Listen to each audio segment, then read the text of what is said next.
है नयका नयका लइका बा खूब अकुताइल बन सकी केतना जल्दी हमर शादी ब्याह हो जाई। आई बेहुदवन के पता नहीं खे कि सदिया होते साले 2 साल के बाद गांज फेंके लग बस ना तवा चियार दे बस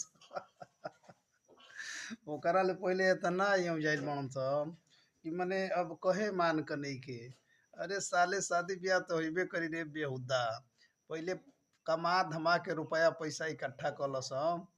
कहल गुल बा एगो शब्द के लइका ना सुंदर होला ना लइका खराब होला।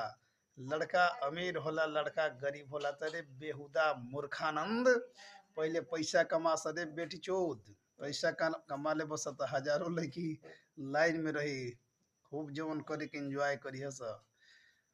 2-4 साल ना बीते तब ले गाज फेंक के आगे वाले पछ वाले कुल एगो हो जी बस का घबराइल बड़ तो दिन एक दिन अइबे करी।